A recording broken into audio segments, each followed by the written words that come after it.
All right, today we're diving into a home lab to follow an attempt to create one of science's most mesmerizing substances, a ferrofluid. This is a story about ambition, a whole lot of chemistry, and, what happens when things don't quite go as planned. And they are so weird, but in the absolute best way. I mean, you look at it and it's just this boring little puddle of black liquid. But then you bring a magnet close and bam! It just erupts into this incredible crown of spikes. It's wild. Then you pull the magnet away and poof, it just melts right back into a puddle. It seriously looks like magic, but nope, it's all science. So how in the world do you make this stuff? Well, it all comes down to a really precise three-part recipe. First, you need magnetic particles, but they have to be tiny, like nanoscopically small bits of magnetite. Then, and this is key, each and every one of those little particles needs its own chemical jacket. It's called a surfactant, and that's what stops them from all sticking together.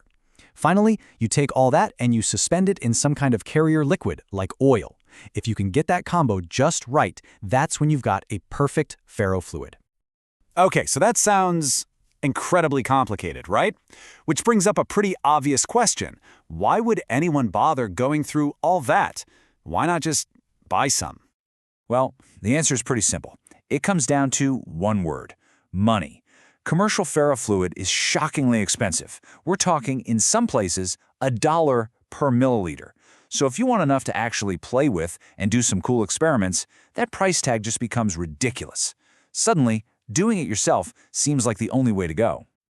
Now, you've probably seen those DIY videos where people mix up like printer toner and oil to make a magnetic fluid, but that's a whole different beast. What you get there is something called an MR fluid, a magnetorheological fluid. The particles in that stuff are way too big and they're not stable at all. They just separate out almost right away. The goal for this experiment was way more ambitious. We're talking about making a true ferrofluid, a totally stable suspension where those nanoparticles never ever settle out. All right, so let's get into the first big attempt. This wasn't just some random shot in the dark either. This was a really meticulous process, basically taking all the best steps from a bunch of different guides online and putting them all together into one master plan. And the plan was pretty straightforward, broken down into three main phases. Step 1, make the magnetite nanoparticles from scratch. Step 2, coat all those tiny particles with that super important oleic acid surfactant. And finally, step 3, a whole bunch of washing and drying to get to the final powder. So the real core of this whole thing is the chemical reaction itself. You start by mixing two different kinds of iron ions, iron 2 and iron 3. You absolutely need both because that specific ratio is what lets you form the crystal structure of magnetite. Then you very slowly add a base, like ammonia. And what that does is it forces solid magnetite to basically crash out of the solution. The key here really is doing it slowly. That's the secret to getting those perfectly tiny, nano-sized particles you need. And let me tell you, this process took hours. We're talking painstaking work, super careful measurements, really slow additions of chemicals, heating, stirring, then washing it over and over again with water and ethanol. So finally, after all that work, there it was, a batch of what looked like pretty good coated magnetite powder ready for its big test. Okay, so after all that meticulous, careful work, it was finally time to see if the chemistry actually paid off. But yeah, this is where our story takes a bit of a turn. This was it, the big moment. Was it going to be a beautiful, spiky ferrofluid or just a sad pile of magnetic sludge? And the answer? Yeah, it was not good. When it was mixed up with kerosene and a magnet was brought near, the result was just a clumpy mess. Instead of making those cool spikes, the particles just glommed together and got yanked right out of the liquid. It wasn't just a bad ferrofluid. Honestly, it was a terrible one. So, okay, what went wrong here?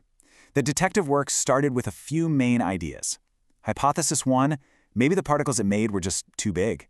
Hypothesis 2, maybe that oleic acid coating, that chemical jacket, didn't stick properly, leaving the particles naked and free to clump up. Or, and this was probably the most likely answer, it was some combination of both.